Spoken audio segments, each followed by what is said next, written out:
Okay, hey there. Welcome back to the deep dive. Yay. And today we're looking at Bitcoin, specifically what's been going on between, say, June 5th and June 14th, 2025. I really felt like a period with a lot of conflicting signals, didn't it? It absolutely did. You had this really positive momentum building, but then it collided with some pretty serious global events. Right.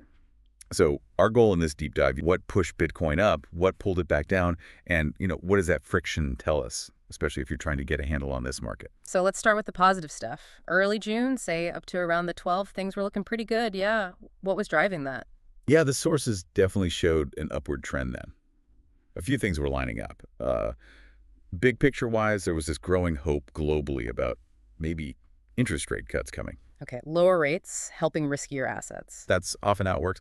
Plus, the sources mentioned some optimism around trade talks, which, generally suggests a calmer economic outlook. Makes sense. General good vibes. Was there anything more crypto-specific pushing things? Oh, absolutely.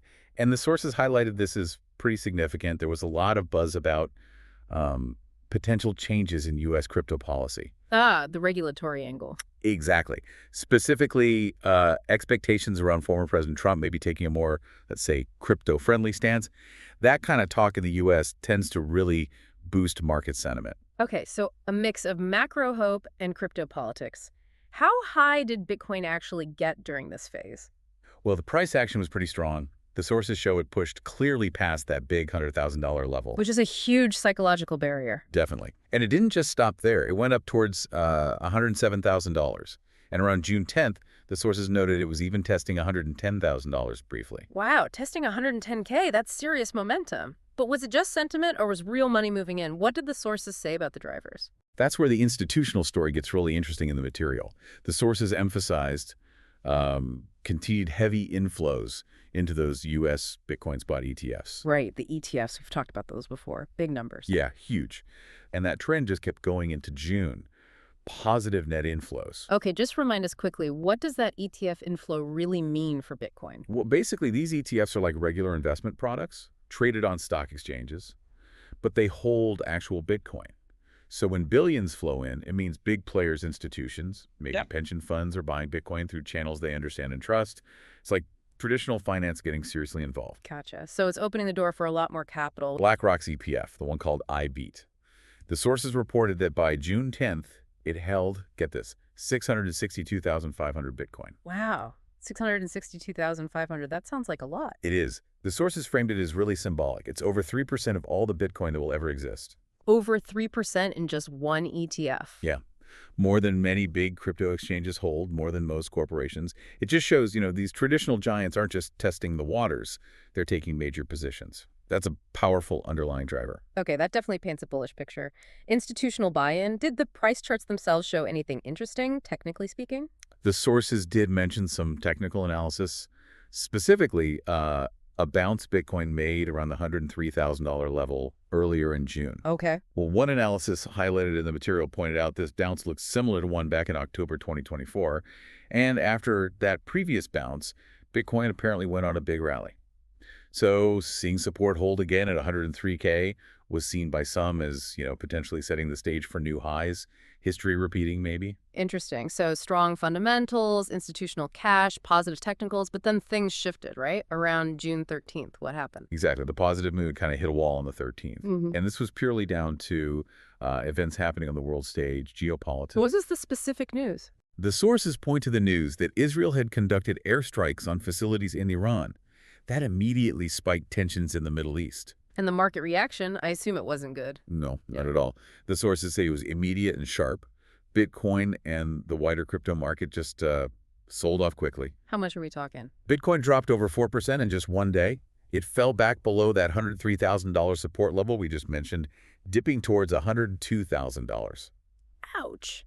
A 4% intraday drop is pretty rough. Is this a known pattern, Bitcoin reacting to Middle East tensions? The sources actually noted it was similar to what happened after an Iranian action the previous April. That also caused a sharp drop. So unfortunately, yeah, it seems these geopolitical flare-ups have become a trigger for volatility. So when something like this happens, investors get nervous, they sell risky things and buy safer things. Is that the idea? That's exactly it. It's called risk-off sentiment. When global uncertainty jumps, People tend to pull back from assets seen as speculative or volatile, and they move into traditional safe havens. Bitcoin definitely acted more like a risk asset. It fell alongside stocks. It didn't rise like physical gold did. So not quite living up to the digital gold narrative in that moment. In that short-term shock, no. It doesn't mean the long-term debate is over, but its immediate reaction was more correlated with risk assets like tech stocks. That's really important for people to understand. What other uncertainties did the sources mention connected to this? Just the general overhang, the worry about further military action, potential escalation, maybe wider conflict. That kind of background noise keeps markets nervous and prone to reacting sharply to headlines. Right, that lingering fear factor. Anything else bubbling under the surface? Not necessarily taking huge profits off the table back into fiat currency just yet. Interesting nuance. Okay, let's try and wrap this up. We've seen the positive momentum from institutions and policy hopes, then the sharp pullback from geopolitics. And those bullish long-term price forecasts you see, mentioned Cathie Wood, Tom Lee, projecting really high numbers down the line. That's one side. But the other side is the clear vulnerability to short-term shocks, Yeah. like those airstrikes. They can cause sudden, painful drops, regardless of the long-term picture. It's a real push and pull. Did Bitcoin show any strength during that pullback, though, or did it just collapse? It showed some resilience, actually.